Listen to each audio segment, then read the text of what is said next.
श्रावणात स्त्रियांनी पतीच्या भरभराटीसाठी आणि प्रगतीसाठी नक्की करा हे उपाय.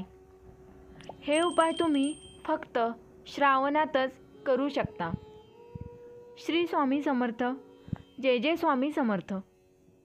आपल्या पतीची प्रगती होण्यासाठी, भरभराटी होण्यासाठी, त्याचे भाग्य जर त्याला साथ देत नसेल, तर नशिबाची साथ मिळत नसेल, तर श्रावण महिन्यात ही कामे अवश्य करा.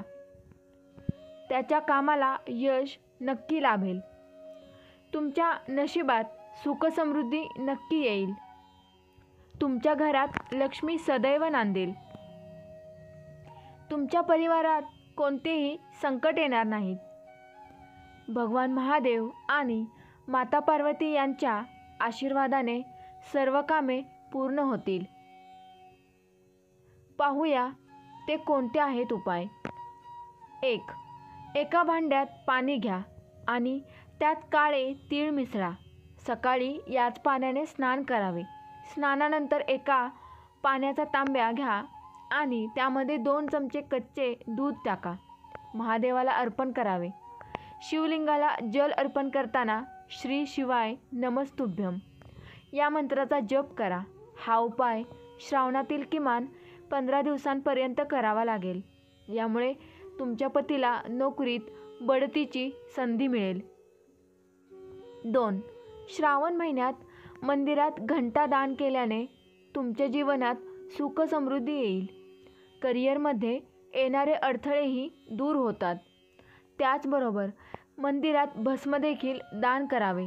बांबूच्या पात्रात भस्म दान केल्याने जीवनात अपार यश मिळते.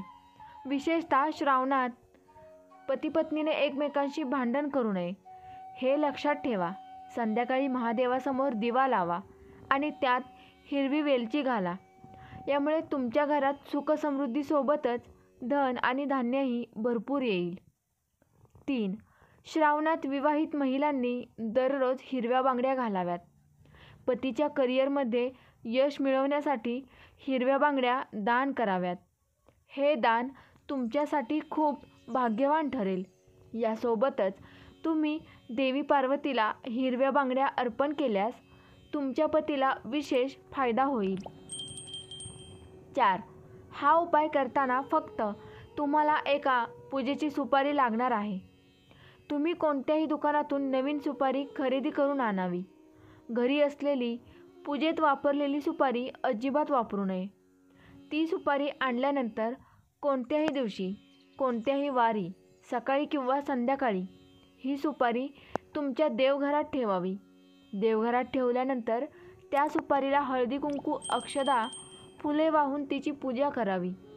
अगरबत्ती, दिवा ओवाळावा. त्यानंतर सुपारीच्या समोर बघत तुम्हाला एक मंत्र बोलायचा आहे.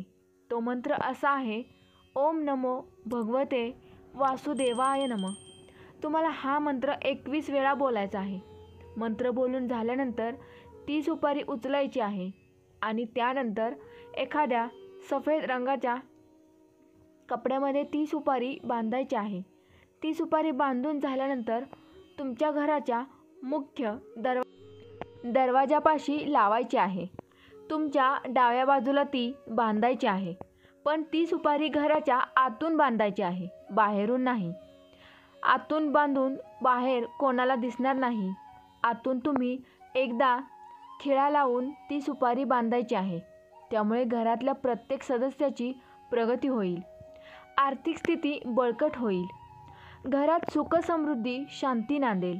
हा उपाय महिलांनी अवश्य करावा. 5. घरात नवग्रह शांती करा. जीवनात सुख आणि शांती, प्रगतीसाठी नवग्रह शांती करा. याने तुमच्या कुंडलीतील सगळे ग्रह शुभ होतील आणि मग त्यांचे शुभ परिणाम तुम्हाला मिळतील. 6. पिवळ्या रंगाच्या वस्तू दान करा. नोकरी व्यवसायातील अडचणी दूर करण्यासाठी गुरुवारी एखाद्या मंदिरात जाऊन पिवळ्या वस्तू दान कराव्या. उदाहरणार्थ खाद्यपदार्थ, फळे,